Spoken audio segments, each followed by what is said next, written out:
মাত্র 3 মিনিটে তোমরা যে কিভাবে যেসব স্টকে রিসেন্টলি এফআইআই রা ইনক্রিজ করেছে স্টেক, সেই স্টকে কিন্তু প্রপার লিস্ট ডাউন তোমরা খুঁজে পাবে, এবং সেটা কিন্তু একদম ফ্রিতে এবং খুবই কম সময়।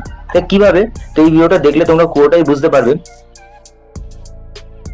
Please watch till the end. এবং এর যে ফ্রি স্ক্যানারটা আমি কিন্তু ডিসক্রিপশন বক্সে দিয়ে দেবো, তোমরা চাইলে সেটাও নিতে পারো। ওকে, বাট তোমরা একটু দেখার চেষ্টা করো, তোমরা ইজিলি তোমরা নিজেরাই পাবে। ফার্স্ট আমাদের কি করতে হবে, যে স্ক্যানার ওয়েবসাইট, যেটা কোনো ফান্ডামেন্টাল রিসার্চের ক্ষেত্রে স্টকের খুবই গুরুত্বপূর্ণ ওয়েবসাইট, SCREENER, অর্থাৎ এই ওয়েবসাইটে আমাদের ক্লিক করতে হবে। ওকে, তো ক্লিক করার পর আমাদের যথাযথ লগ ইন করতে হবে।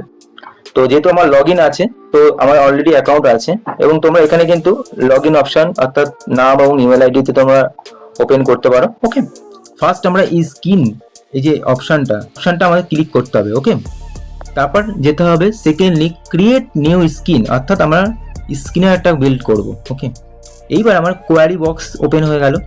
এই স্ক্রিনের মূল উদ্দেশ্যটাই হলো যে রিসেন্টলি যেসব স্টকে কিন্তু এফআইআইরা মোর দ্যান 1% উপরে স্টেক বাড়িয়েছে, সেসব স্টকগুলো কিন্তু ফিল্টার আউট হয়ে আসবে।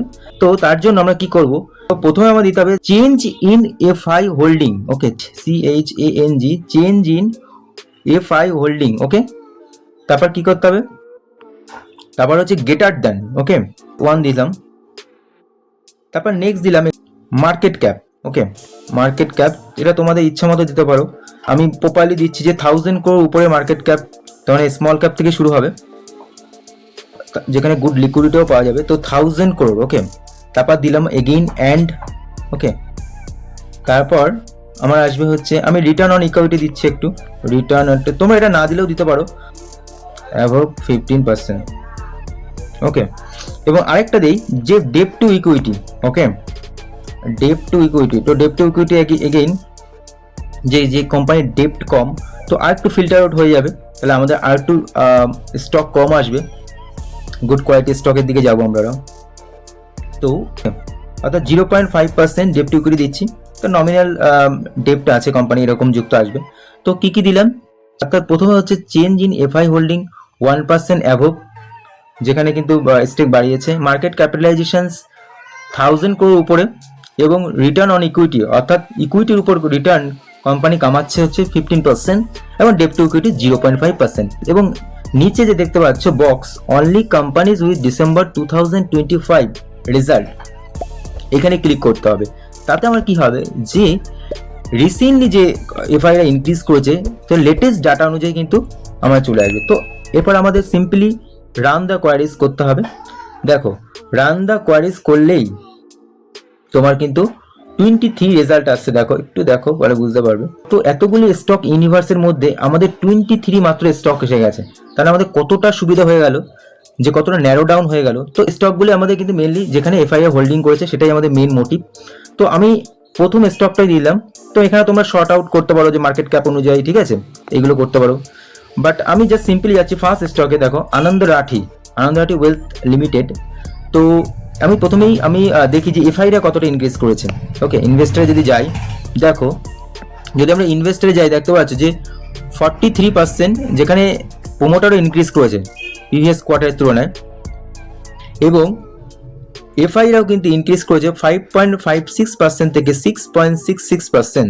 ওকে, 1%-এর মতো ইনক্রিজ করেছে, এবং ডিআইও কিন্তু এখানে ইনক্রিজ হয়েছে ফরচুনেটলি।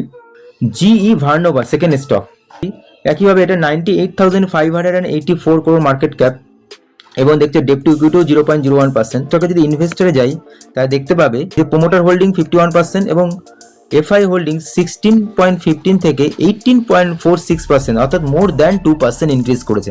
ইম্পর্টেন্ট কথা মাথায় রেখো, যে এফআই ইনক্রিজ করেছে মানে এই নয় যে আমি কালকেই গিয়ে অন্ধের মতো বাই করবো, তাই না। এই ভিডিওতে আমি ডাইরেক্ট রেকমেন্ডেশনও করছি না, এটা জাস্ট আমি বলছি যে কীভাবে সিম্পল একটা প্রসেসের মাধ্যমে আমরা কিন্তু স্মুথলি করতে পারি। তো এটা আমাদের ফার্স্ট ক্রাইটেরিয়া গেল। যে ফিল্টারের মেন যে উপযোগিতা কি, দেখো যে এই 23 স্টকের মধ্যে এফআইরা বাই করছে, পজিশন বাড়াচ্ছে। তো কারণটা কি, এফআইরা মানে হচ্ছে ফরেন ইনস্টিটিউশন ইনভেস্টর, তাদের হাতে কি আছে, তাদের হিউজ ক্যাপিটাল আছে, এবং সেকেন্ডলি যে তাদের হাতে রিসার্চ টিম আছে। তো তারা কিন্তু এতগুলি স্টক ইউনিভার্সের মধ্যে এই স্টকগুলো চুজ করেছে, নিশ্চয়ই কোনো কারণ আছে, তাই না। তো এটার মাধ্যমে কিন্তু আমাদের স্টক সিলেকশনটা যেমন ছোট হয়ে গেল, তো এইভাবে আমরা একটা ছোট লিস্ট পেয়ে গেলাম। এইবার আমাদের চেক করতে হবে যে আরো ফান্ডামেন্টাল রেশিওগুলো, যেমন হচ্ছে যে রিটার্ন অন ইকুইটি, কোম্পানির কতটা ডেপ্ট আছে, কতটা রিজার্ভ আছে, তো এইগুলো কিন্তু আমাদের একটু বুঝতে হবে।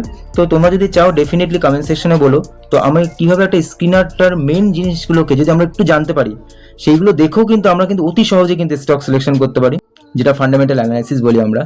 তো আমি ভিডিও বানিয়ে দেবো তোমরা যদি চাও, ওকে। তার জন্য কমেন্ট অবশ্যই দরকার। আর একটু তোমাদের কাছে সাপোর্ট চাইবো যে প্লিজ তোমরা কিন্তু লাইক এবং সাবস্ক্রাইব করে চ্যানেলটাকে সাপোর্ট করো, ওকে। তো এইভাবে আমাদের ফান্ডামেন্টাল প্যারামিটার চেক করার পর এবার এন্ট্রি নেওয়ার জন্য আমাদের টেকনিক্যালটা অবশ্যই দরকার, যেটা কিন্তু প্রপার এন্ট্রি এবং এক্সিট কিন্তু নিতে টেকনিক্যালস খুবই সহায়তা করে।